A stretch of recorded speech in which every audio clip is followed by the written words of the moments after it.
Okay, can you see now my screen? Hello? Can you Yes, see? ma'am. Yes, ma'am. Yes, ma'am. Thank you. Yes, ma'am. Sige. So let us start. Actually, we are now in the protein structure. So once again, a pleasant day, everyone. This topic is about protein structure. As we mentioned in the last lesson on amino acid, the shape of protein is very important to its function. So to understand how a protein gets to its final shape or conformation, we need to understand the four levels of protein structure. That is the primary, the secondary, tertiary, and quaternary. So those are the four levels of protein structure: primary, secondary, tertiary, and quaternary. Okay. So, of course, the first sequence is the primary structure. No? So this is being, as we had learned in previous, this is being connected by a peptide chain. Since this comprises of no, more than 50 or more amino acid, no, it is considered as protein, or more than less than 50, that is a polypeptide chain. So the simplest level of protein structure is known as the primary structure. Simply, the sequence of amino acids are in polypeptide chain. So for example, the hormone insulin. What's the difference between hormone and enzyme? Enzyme is the one that hasten up the reaction in the body. This will speed up.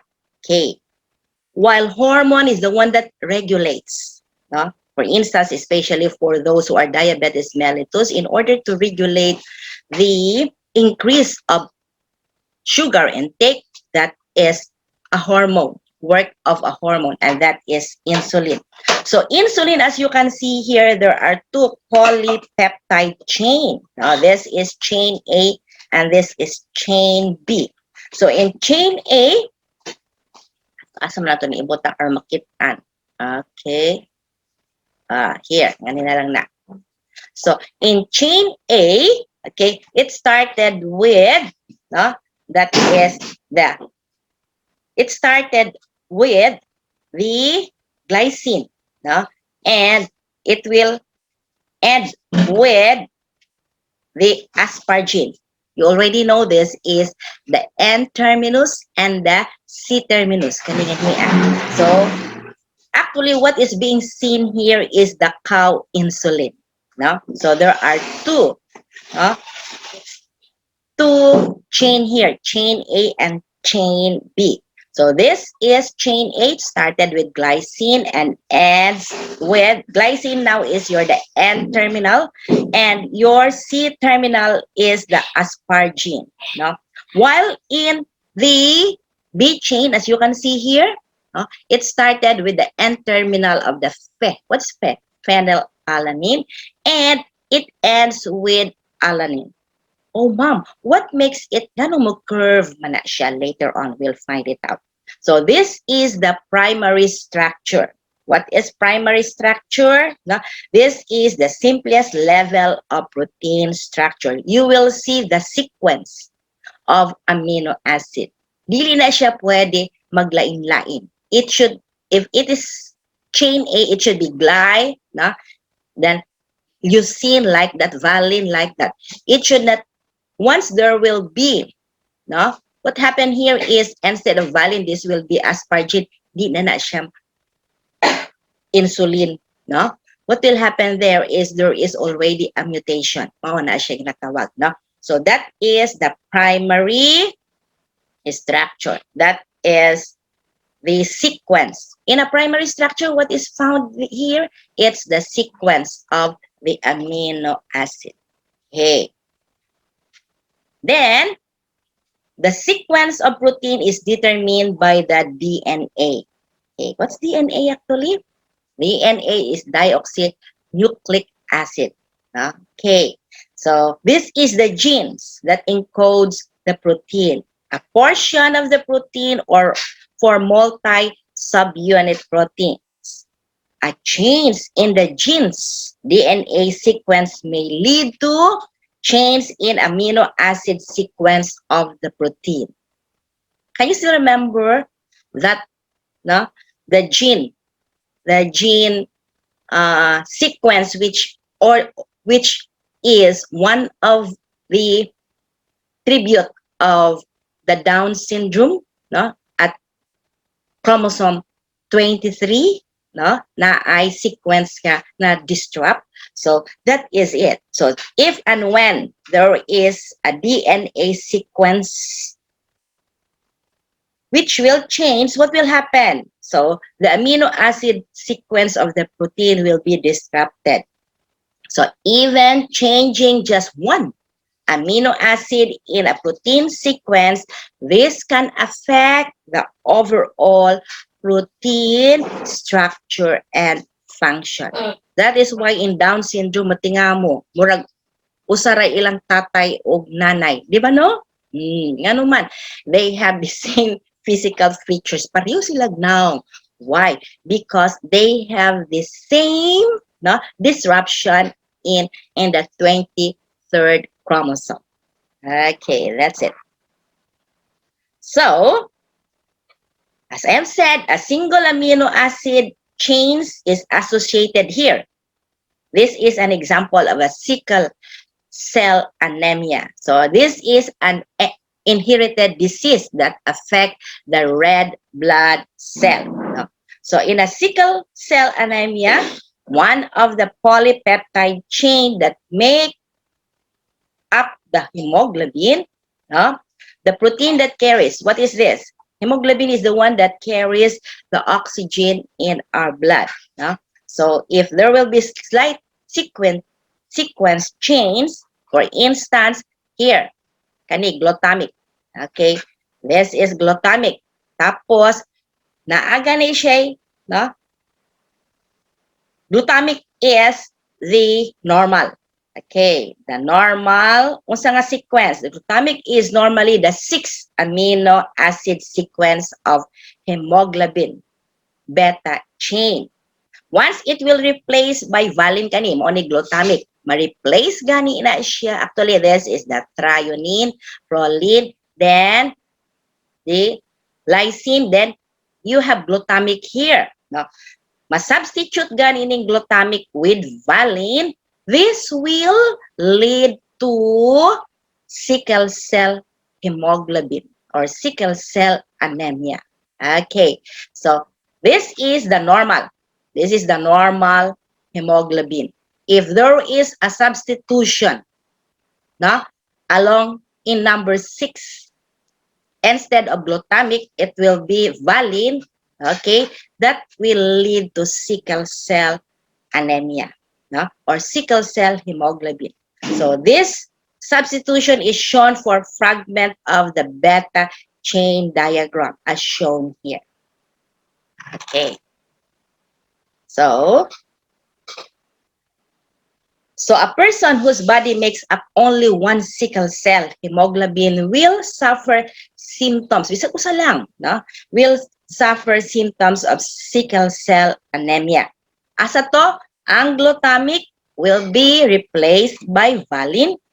This occurs because the glutamic acid was replaced with valine amino acid that changes the hemoglobin molecules, assemble into long fiber. So, what is this fiber? For instance, ang shape manggod sa ang shape manggod sa hemoglobin should be this shape, kani disc. Kani. Diba disc shape na siya, kana this shape. Can you see here na ani kani? That one. Okay. Naapagod ni siya. It should be this shape. Naapagod ni siya. Nang kana. That one there. no? Kato. So the fiber distort this shaped red blood cell into crescent. So this is now, can you remember the crescent moon? Kanang ana ra, half moon, okay. Dili pud half moon, half ana man. Kanang crescent, kanang gamay ra nga ana. Oh, that's crescent. So the cell, no? This cell should be this one, this cell. This is the normal. But what will happen if there is a sickle cell anemia? What happened? This cell will be into what? My distortion. And that distortion is in the crescent shape. So example of sickle cell can be seen in mixed normal. Di ba na mix siya? This one, it is mixed in the normal, these cells in the blood sample here, as shown here. So the sickle cell gets stuck. What happened? So this one, makay-stuck ni siya into the blood flow sa blood vessel, no? Which will cause serious health problems, no, for people with sickle cell anemia. What are these symptoms? Breathlessness, dizziness, headache, and abdominal pain, no? So, asara sa number 6 sa hemoglobin, no? Wherein your, what is being your valine, no? Your glutamic was changed into valine. And this leads to this distortion of the shape of your hemoglobin. Okay? So that's it. So the next level, so we are now finished with the first level, that is the primary. No? So the next level of protein structure is known as the secondary structure.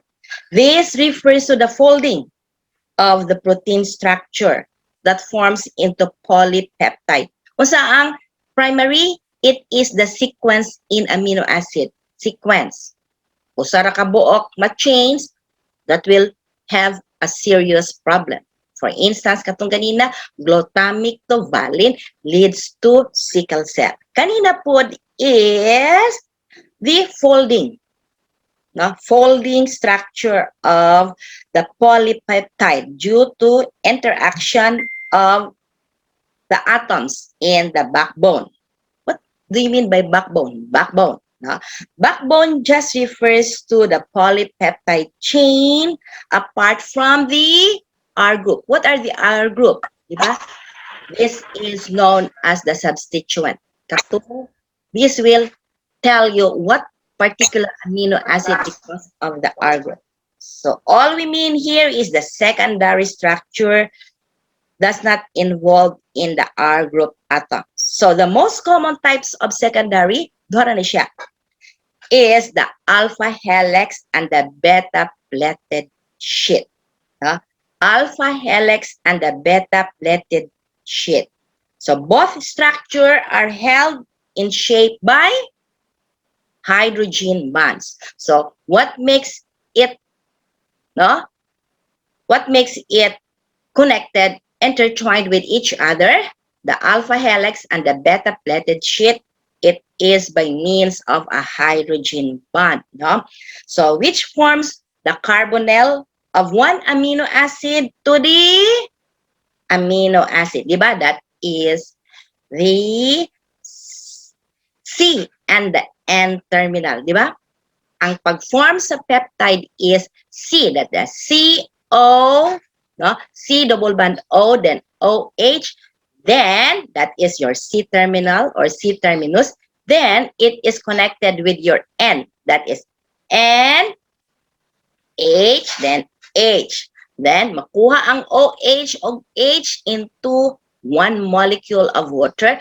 It will be connected your C, no, and your N, and that is now your peptide bond. Okay, so that's it. Sa to ang secondary, it is the conformation, no? So secondary is the folding structure of the polypeptide. Pila ka buok? That is the alpha and the beta plated sheet. So in the alpha helix here, kaning alpha helix, there are 3 to 6 radiodisha. So in the alpha helix, the carbonyl, this is it. The carbonyl of one amino acid is hydrogen bonded to amino, the amino, the amine, I mean, of the amino acid that is 4 down chain. Kani. Di ba kani? 1, 2, 3, 4. Kana siya. That's it. The pattern of bonding pulls the polypeptide chain into helical structure that resemble the curled ribbon. Di ba murag ribbon na siya? So kaning upat nga niya, usa na siya ka ana curl. Sige.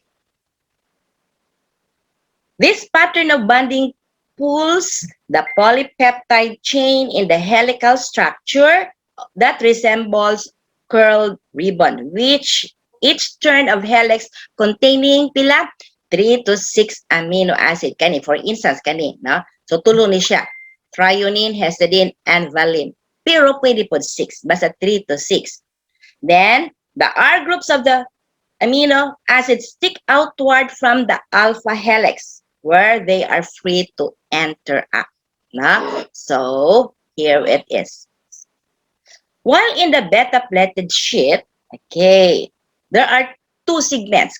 First segment and the second segment of a polypeptide chain line. Kani is folding ni siya. Fold into, for instance, kani, upat. Basta ang minimum is tulo. Then mo, fold mo, curl siya. Pag curl niya, it will form like this, like a ribbon.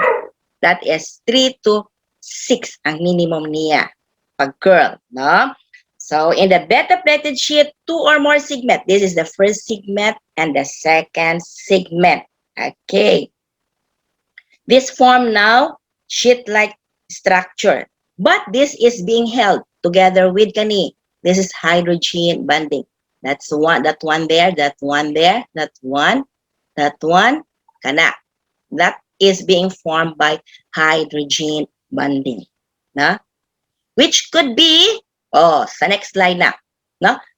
Kana siya. Lahi ang niya, same na gyapon, di ba? Ang alpha helix of beta-plated sheet, this is being formed by what? This is being bound by hydrogen bonding. Kani, hydrogen bonding na siya. But this one will be in the curl. This one will be in sheet. Okay, that's it. So, the hydrogen bond, okay, the hydrogen bond formed between carbonyl amino groups of backbone, while the R, kani ang hydrogen bond, okay? While the R groups extend above, kani, and below the plane. Above the plane is one, below the plane, kani, above the plane, below the plane. Okay.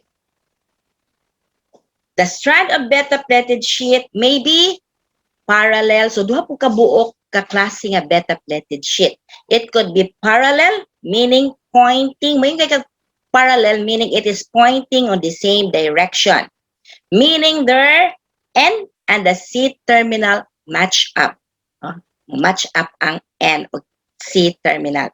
While anti-parallel, pointing in the opposite. Basta dumduman ninyo ang parallel, the N and the C pointing at the same direction.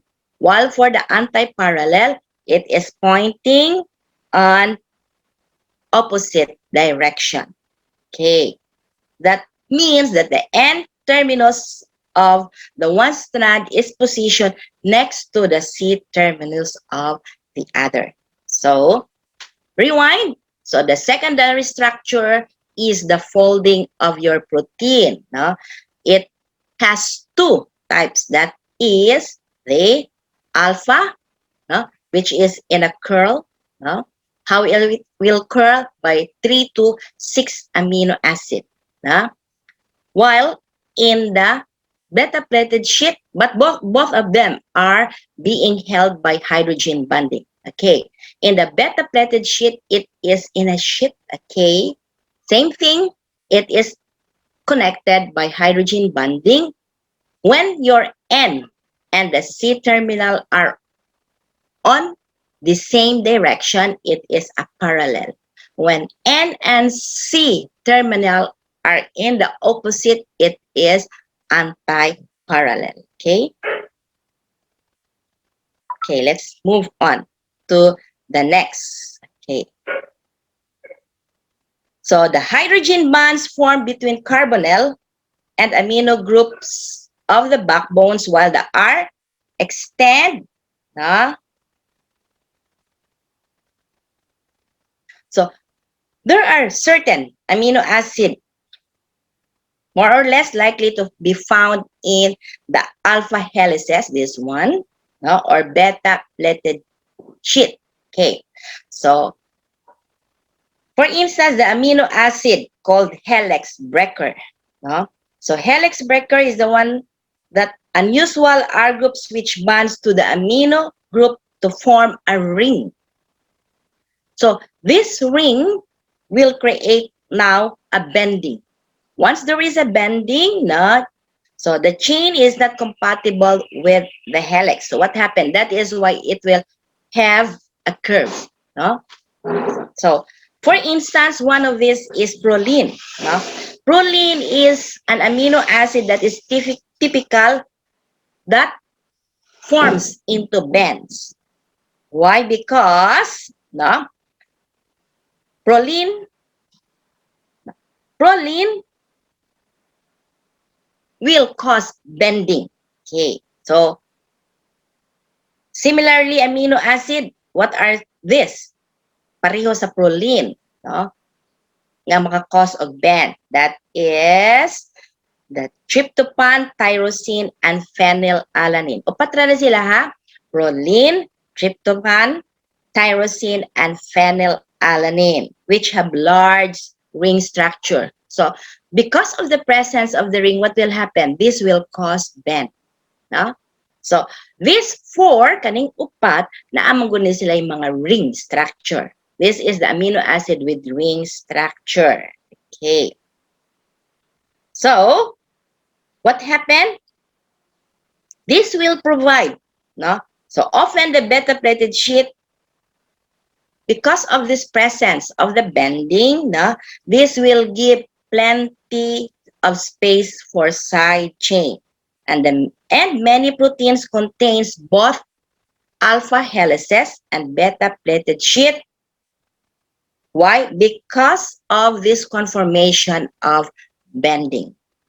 So remember what amino acid is present for the bending of patronychia. It's proline, tryptophan, tyrosine, and phenylalanine. Why? Because of the presence of the what? Presence of the ring in the structure of your amino acid. Okay. So let us now have the tertiary. So the overall three-dimensional structure of a polypeptide, ang overall including the sequence, including the folding, is known as the tertiary structure. So the tertiary structure is primarily due to the interaction between the R groups of the amino acid that makes up the protein. So the interaction of the overall amino acid sequence is known as the tertiary. What is primary? Primary is the sequence of the amino acid. Secondary is the presence of the folding. So what are these folding? It could either be the alpha and the beta. Okay. Then, so because of the presence of this, presence of these R groups, they could contribute to the tertiary structure. And what is one of it? That is the hydrogen bonding What are those? Interaction gani is reaction. No? So there are four. That is the hydrogen bonding, ionic bonding, the dipole-dipole interaction, and the London dispersion forces. I repeat, no? So the interaction, the reaction of this tertiary structure is due to the presence of hydrogen bonding, ionic bonding, dipole-dipole, and London dispersion forces. So basically, it goes back to the non-covalent bond. For example, R groups with like charges repel one another. Like charges, of course, unlike attract, like repel. No? So if your R groups have the same charge, okay, what will happen? This will repel. While those with opposite charge can form ionic bond. Ionic bond could only be formed if it has different charges, unlike charges. Similarly, polar R groups can form hydrogen bonds. So kung pareho silang polar groups, pwede sila interact by means of hydrogen bond and other dipole-dipole interaction. So also important to tertiary structure is the hydrophobic interaction. What do you mean by hydrophobic? The opposite of this is hydrophilic. Hydrophobic meaning it is water-fearing. So what happened here? Water-fearing meaning there is no hydrogen. In which amino acid with non-polar hydrophobic R groups cluster together inside the protein. So, mag-cluster na siya, kaninga side gani will be hydrophobic. This side here will be hydrophilic. Hydrophilic meaning water-loving. Water-fearing ng hydrophobic. So, the outside, it will be, if this portion here is hydrophobic, this portion here will be hydrophilic, kanira siya maka-interact with your water molecule. Okay? So, that is the interaction of tertiary structure. It has four interaction. That is the ionic bonding, the hydrogen bonding, the dipole-dipole, and the London dispersion. So, as you can see here, this is now the example of a polypeptide backbone wherein represents the four different bonds. Now, here, this represents the ionic bond. How will you know it's ionic bond? Because it has different charges here. Then this is now the hydrophobic. Mas may hydrophobic, taas kayo na siya, wherein you could not see any charge. Okay. And this is disulfide linkage. Okay. That is, disulfide is for the dipole. Okay. Then we have the hydrogen bonding. Okay. Hydrogen bonding is with the presence of the H and the oxygen. Okay. So I will stop sharing because I need to take a picture again. Okay. Then let us proceed to the next slide. Next link. Okay. Hapit na mahuman. Okay. Picture. Sige. Mag-stop sa record.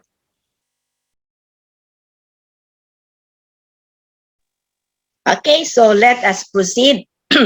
As I have said, as an example for this, so in the tertiary, what is being found? The different interaction of your sequence. In a way, it has hydrogen bonding. We have the dipole-dipole. We have also the ionic bonding. And the last one is the London dispersion. So this is an example of a polypeptide backbone wherein you can see the four different bonds. This is ionic bonding. You can see here ionic bonding if there is a different charge, unlike charge. Here, if it has a very long chain, it is a hydrophobic interaction. If there is a presence of the S sulfide, that is a disulfide linkage. And the last one, if there is hydrogen and oxygen interaction, that is a hydrogen bonding. Okay.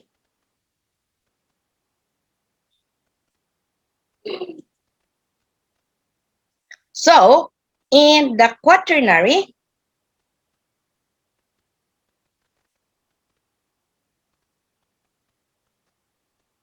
what happened here is, let's go back to that.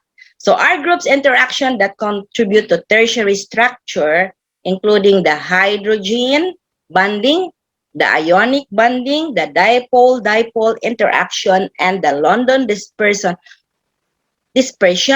forces basically the whole non-covalent bonds which is present in the tertiary structure.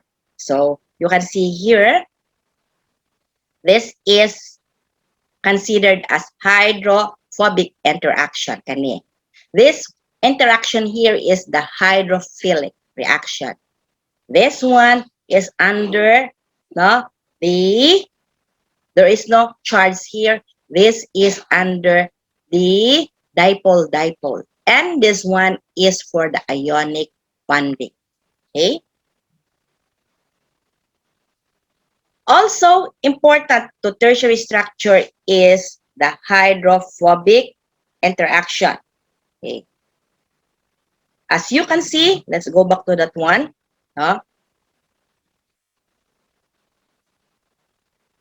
The inside of the protein could be, the other side will be the hydrophilic, the other side will be the hydrophobic and the hydrophilic.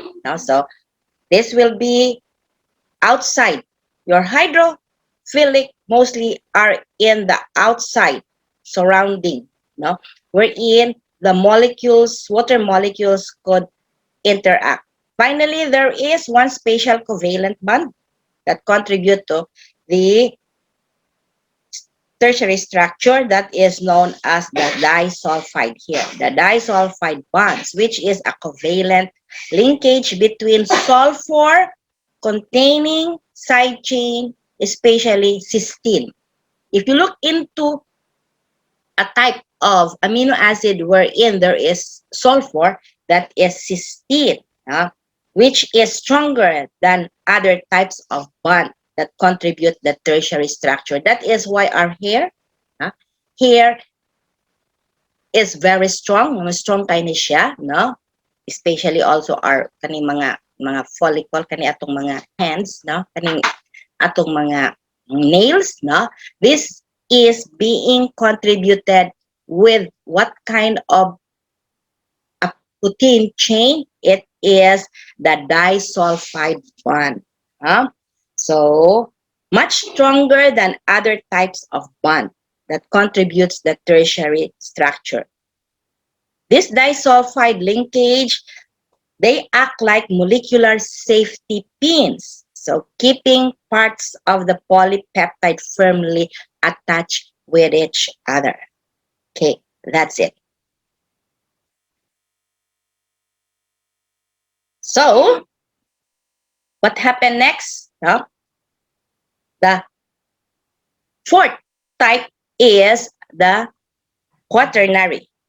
Okay, quaternary structure. So many proteins are made up of single polypeptide chain and have only 3 levels of structure. Pwede na sila primary, secondary, tertiary. However, some proteins are made up of multiple. Basta multiple polypeptide chain na siya mga subunit. So when this subunit comes together, this will now modify your structure. It will be now in the quaternary structure. For example, hemoglobin having a quaternary structure. Hence, hemoglobin is the one that carries the blood into our blood vessel. Okay, so it made up of 4 subunits. Upat ka subunits. Duha nga alpha helix ug duha pod nga beta plated sheet. No? So that is quaternary. So another example for this, unsa to first example, which has a quaternary structure, it is hemoglobin. Nga naman, no? It has 4 subunits, 2 of which is alpha helix. The 2 of this is a beta. Then another example is the DNA polymerase. This is an enzyme that synthesizes new strand of DNA, which comprises of pila ka subunits na 10. No? Ang hemoglobin ay 4. No?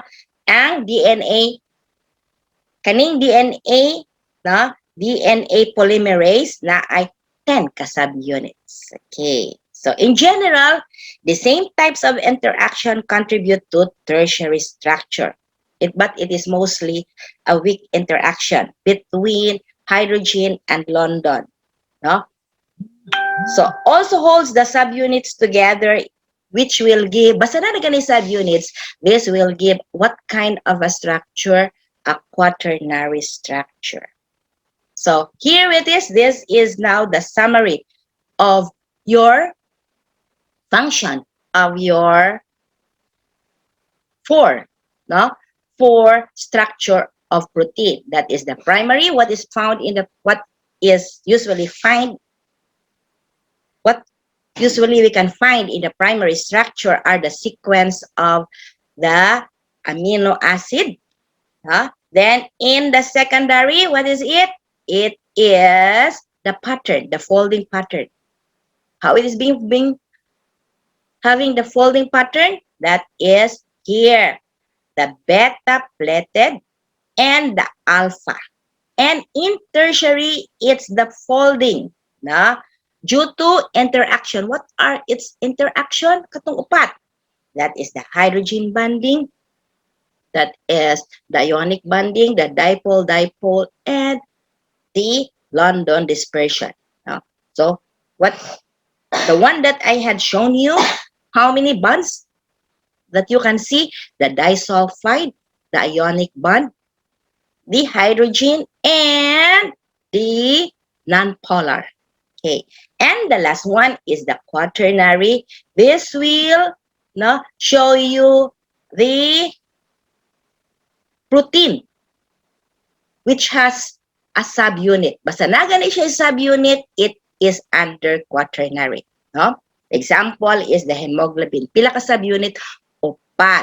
Duha ka alpha helix o duha ka beta. No? Naapay napulo ka subunit. That is the DNA enzyme, which is DNA polymerase. Pila ka subunit? Napulo ka subunit. So,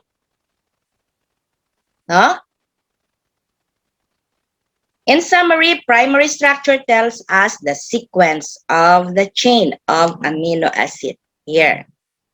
The secondary is the hydrogen bonding of the peptide backbone causes the amino acid to fold into repeating pattern. The tertiary structure is the 3-dimensional folding pattern of protein due to chain interaction. And finally, the quaternary structure is a protein consisting of more than 1 amino acid chain. Okay, that's it.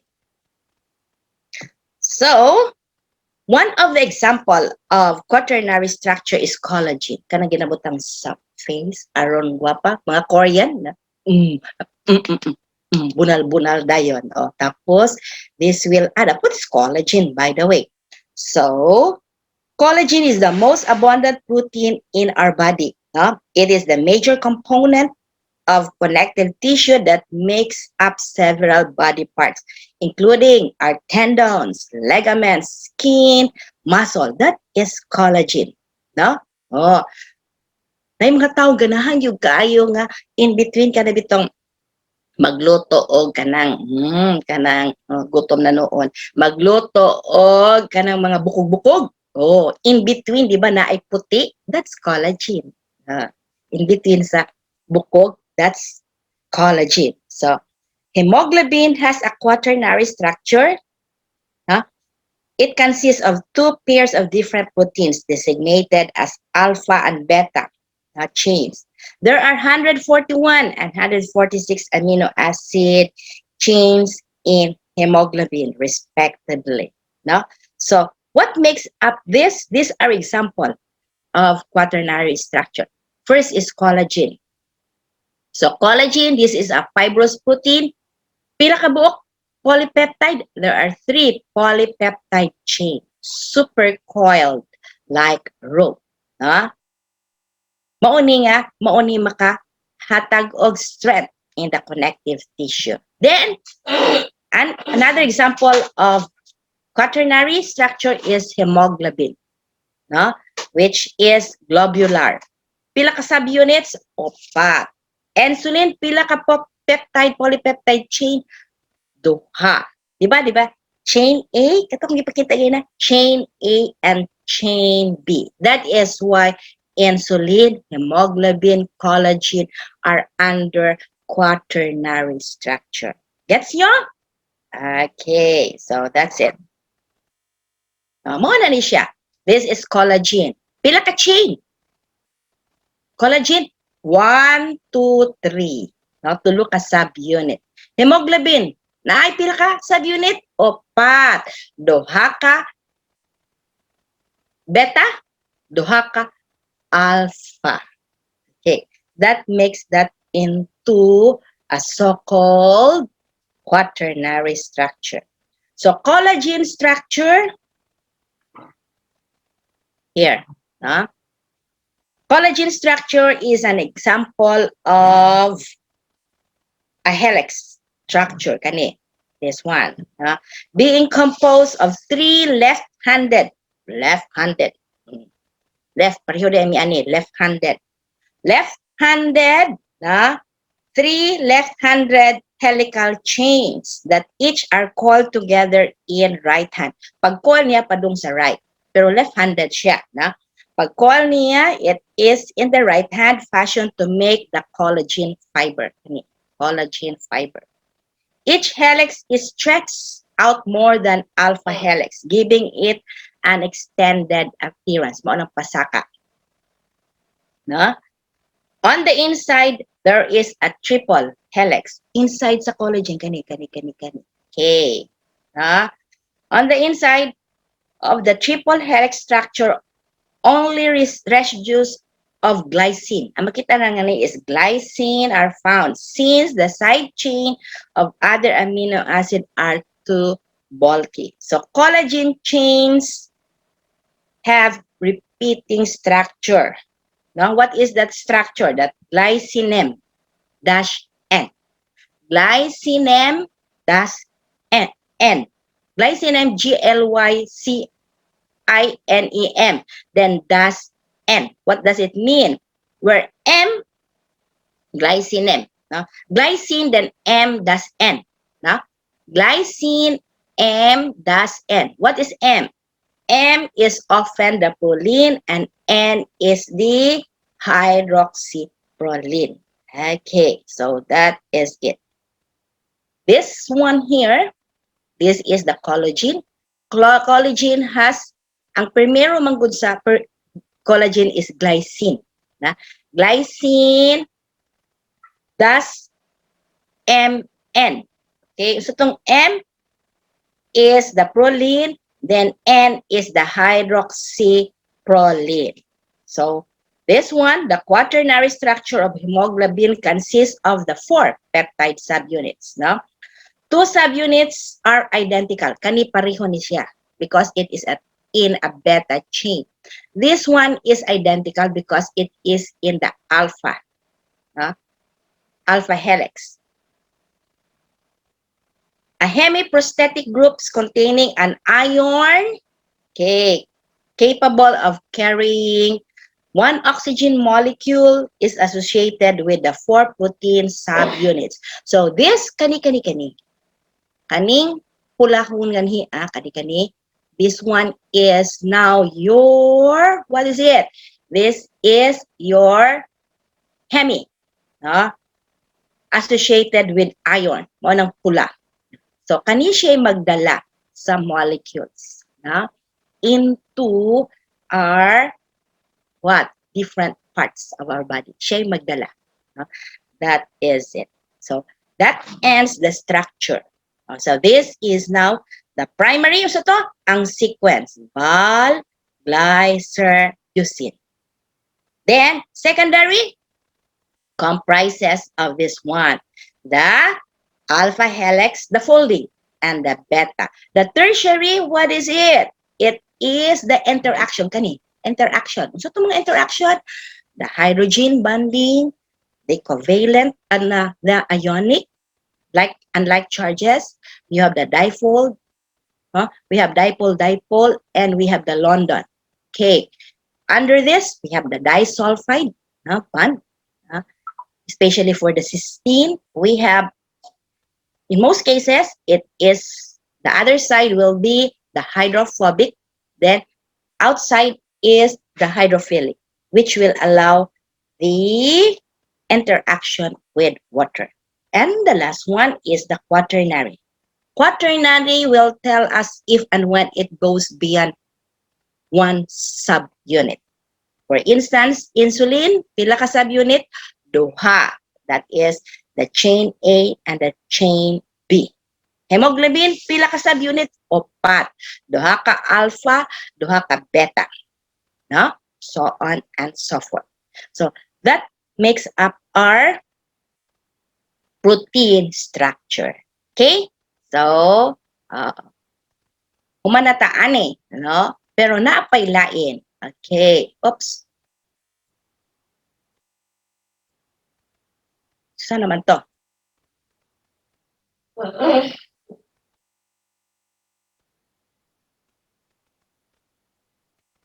Your screen is paused. Okay, stop sharing. Let me share. Let me continue. Okay. Asa to kani. Okay.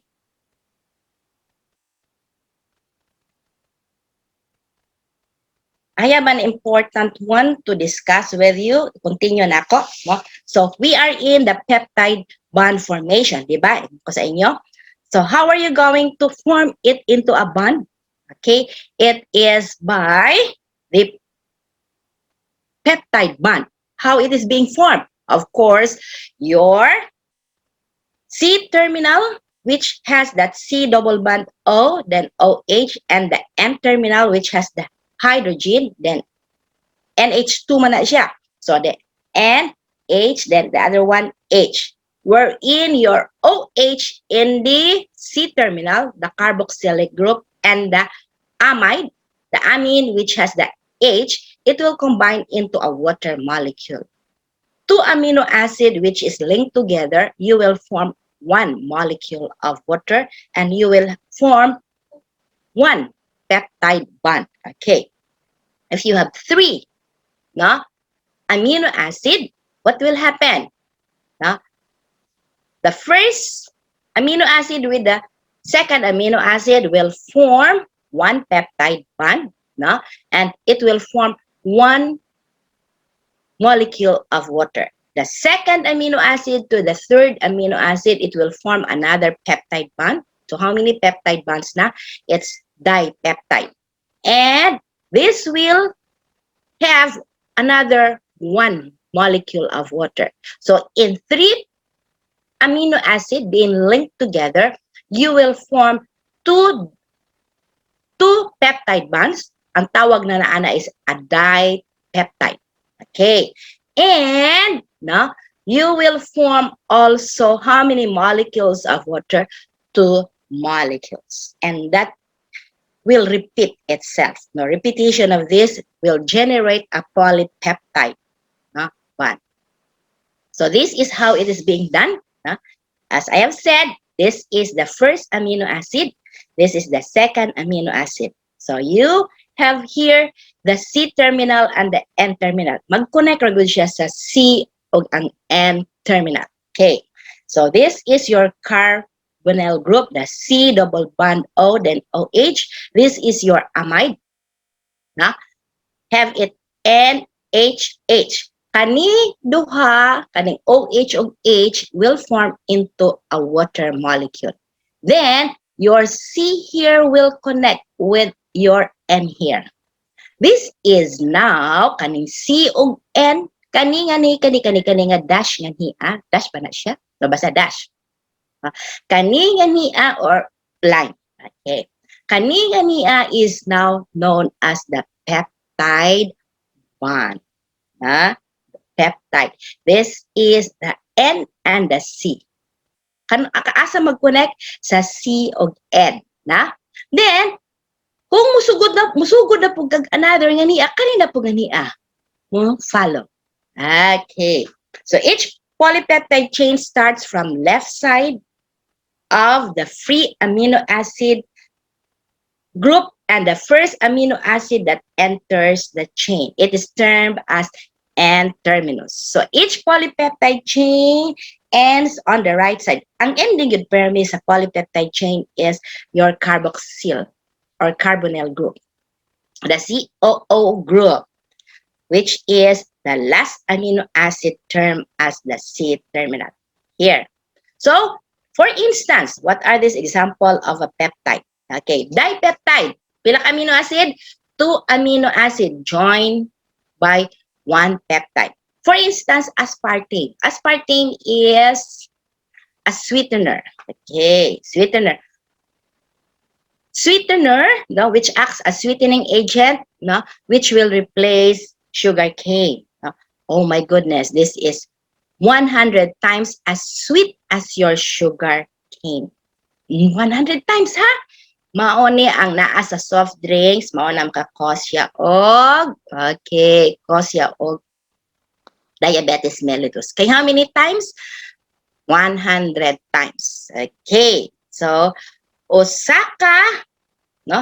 Ang mayong kag usaka kutsara nga aspartame, what happened is kung dako nga jar nga tubig for juice, butangan nimo sweet na siya. Kato kinahanglan biya kag pila ka kilo nga sugar. Kay nga naman 100 times. Okay, what is the component of aspartame? Aspartame, no? Comprises of duha ka amino acid, that is aspartic acid and phenylalanine. Nga na, tanaw na to na siya. Another example is a tripeptide. This is a dipeptide, pila 2 amino acid joined by 1 peptide bond. Ang tripeptide, pila ka amino acid? Tulo ka. Kung kaning dipeptide, pila ka water molecule. Usara ha? Kaning tripeptide, there are 3 amino acid linked by 2 peptide bonds. Tulo. Pila ka molecule sa water? It's 2. So, example of this is GSH, which is being formed by glutamic, cysteine, and glycine. Okay. Then, so on and so forth. 3 octapeptides, 8 amino acid. Example of this, tulo ka-octa. So, pilang tulo ka-octa? 8, 16, 24. Okay. Example of this are hormones, oxytocin, and vasopressin. 4 polypeptides, that is 8 times 4, 40, beyond 4. Example of this is insulin. Nanita. Okay, so these are the different amino acid in the structure. Kinahanglan ani ang structure kung himo mo og peptide bond. So this is glycine, alanine, valine. These are considered as non-polar aliphatic. These are polar, no? Polar groups. This is non-polar groups. Your amino acid, no? Classification. These are positively charged group. These are negatively charged and the non-polar. Okay. Kani akong gusto. Sa to, ang aspartame, no, is a dipeptide. It is being formed by aspartic acid and phenylalanine. So man ang form sa peptide. So here, get the asa pangitaw manhia. The word is aspartic. Kani, na this one. And the other one, so to, it's phenylalanine. Okay, this one. Inyo ni siyang i-combine. Kani o kana i-combine. Okay, here, no? You should start with the N terminal. So this is now, kani, wa pa ni siya ilabot nga niha kana sa. This is now your aspartic, na? Acid. This is now your kani phenylalanine. Okay, so have it this way, that is NH2, this is the structure of aspartic, NH2CH, then C, double bond O, then OH. Okay, kani, that makes it aspartic, kani, presence of that. Then, here is your phenylalanine. May anong phenylalanine? Oh, of course, because your side chain, your R is with phenyl. Okay. Start na po ka sa iyang N terminal. Ingumbi ako sa inyo how it will be combined by the C and the N. Okay. So that H2O here, kuhaon na ninyo. Then this will combine your C and the N. Kanina siya. This is now your peptide chain. Na? And this is your one molecule plus one molecule of water. That's dipeptide. I hope you are following because you will have, each of you will have an assignment, lain-lain mo structure. Taglima ka buok nga peptide chain. Then we have the GSH. No? That is the glutamic. The GSH is a hormones. No? Ani GSH. GHase is, it helps absorption in amino acid that protect damage against hemolysis, okay, which will cause cell damage. Okay, here it is. Okay. So, pila ka amino acid? Tulo. First is the glutamic. Then, added with the cysteine. Then, we have the glycine. Okay. So, have that structure. Okay. 10 minutes pa daw. Okay ka?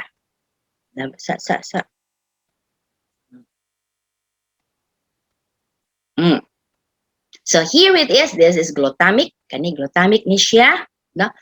Always have it in a formation of C, double bond O, then OH. Para ma-connect nato, makuha nato ang one molecule sa water. Then this one, have it here. Pwede na lang N, nga to sa ibabaw H, tapos nga na skilled H. Pwede na po itapad. Okay. So this is now your one molecule of water. And this is cysteine. This is glutamic cysteine. Followed by glycine. So glycine, have it this way again. C double bond O, then OH, then your N terminal, H, then NH. Kanida yon. Take that out, that molecule of water. So pila ka molecule of water? There will be two molecules of water. Two molecules of water. Interconnect now. This one. This is your glutamic. Okay? Kani-kani. Mao ni ang glutamic nimo. This is now our first peptide bond. This is your cysteine. No? So your glutamic is connected with your cysteine by means of a peptide bond. Then your cysteine is connected with your glycine by another peptide bond. What happens? Na ay duha ka molecules nga nakuha. And how many peptide bond? It is 1, 2. What kind of a peptide bond it is? It is a tripeptide.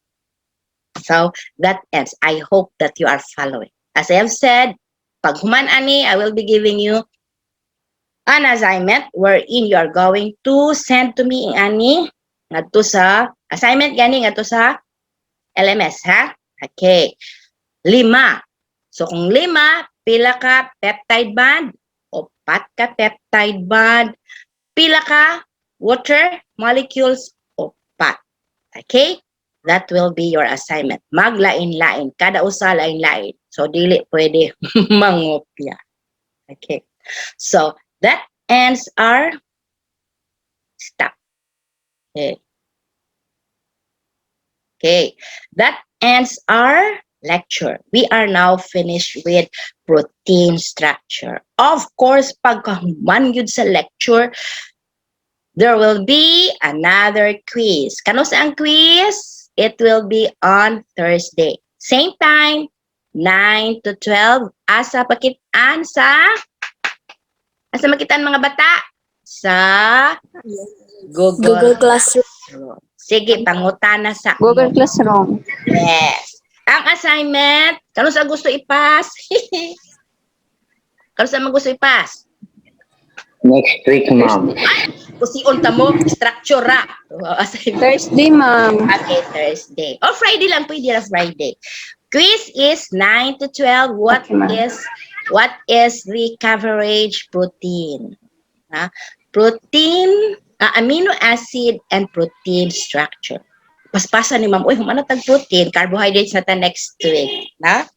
So, kita ninyo ang inyong, nga di man makita sa uban ang, pakita sa inyong naong kay aron maka-picture ko. Nga di man makita sa uban ang ilang score sa Google Classroom? Ha? Ako. Nga di man makita. Anak, tanawa sa, Joshua, tanawa sa anas papa. Ana ang sakyanan, kuha sa, ato sa Joshua. Joshua! Okay. Nga di man makitaan, pero may problema kay naagyod inyong score. Ang uban ay wala na sign up ang nakakuan niya account. Wala ma? Hindi na ko kabaluan. Basta kay importante. Sign up. Sign up di ay. Mo sign up sa ano makita nila ang score nila. Sige. Anak mga bata. Sige, pakita sa mga face. So pa pangutana samtang dapat 5 minutes. Sige, Ma'am, 100 items upon. Of course, 100. Ang mga pero wa man pasar man tanan, way lami. Pili pasing 50%. Okay, so yun naman gud atong quizzes mga bata. 50%. Pero ingon biya ko sa inyo ha. 10% ang attendance. Okay. So, katong sa laboratory, katurang BCD1, katuray mo answer sa atong laboratory. Way labot ang BCD2 kay naman sila laing instructor. Sabot mo? Okay Yes, na? ma'am. So, karon sa deadline. Okay, ma'am. Bernice Gapon? Ay, Shopee. Bernice Gapon. Samok ba ni mga bata? Sige. So, kana siya. Picture ta. Kasi pangutana, sige, pangutana dayon kay samtang napas, ma'am. Kung dili available yung kuan, way problema, basta kay naama mo sa participants. Diba? Tapos, kuan man ni, kita na. Sige. Bago na, ne? Tapi,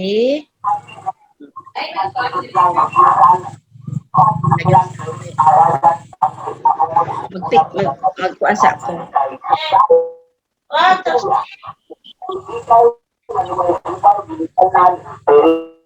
Yun ha? Kuan yung mga bata. Sa page 2 pa ko. Mukhang to page 2. Page 2. Ito po na mo bang walay naong? Page 2 ko. Sige. 1, 2, ready. Shut. Sige pa. 1, 2. Ready, shut. Okay. Sige. Uy, mga bata, ang PowerPoint, mahuman ako quiz kay Aaron. Takajot. Mga bata, ang PowerPoint, dili ko muhatag PowerPoint. Muhatag ako PowerPoint, humang ko quiz kay Aaron mamati, jud. No? Unfair po kaayos na nung tapos ikaw ra magkuha sa PowerPoint. Ang PowerPoint will be given after the quiz. Okay? So, any more question? Ano sa ang quiz? 9 to 12 available. Pre-open man ako per me. Pero, ang muhatag og uwahin na, mabalang biya nga to, para sa agi-submit. Basta kutob 12. No? Musobra gani ana. Of course, na deduction. 10% po atong attendance. Okay. Kay sayang po sa Ma'am, sige, pangutan na. katong sakto ni Adi, ma'am, ba kay pwede ra nga wala na send sa email ang katong Kung ano yung quiz, problema kay ma'am. makitaan man. Ako naniguro lang ko kay basig na nabay mabuang ba. Pwede ra. Okay, Sabi pa mo thank you. katong wa makaset na agi hapo score. Pero maniguro lang ta. Ana lang mo kay palo na puya mo sa this is a new kind of a quiz. So the best way is kinahanglan maniguro. Pwede po mag-send mo kay aron maniguro ra, na? So kung may Thank you, pangutana, ma'am. kung may problema kay pasar man tanan. Permanente man na. So the PowerPoint will be given after the quiz. Ana, kay aron mamati gyud. Because it's useless. It's useless. Nag-record ko tapos way mamati. Kanalan, balik sa pamati. Okay. Wala na yung problema? Hello, wala na yung problema? Wala na, ma'am. Hindi na mga anak? Sige, bye-bye. naman. Sige, bye-bye. Bye-bye. Okay naman. Maglaag ha, magtuon. Unya ng gabiin ako ibutang ang inyong mga assignment. Bye-bye and God bless.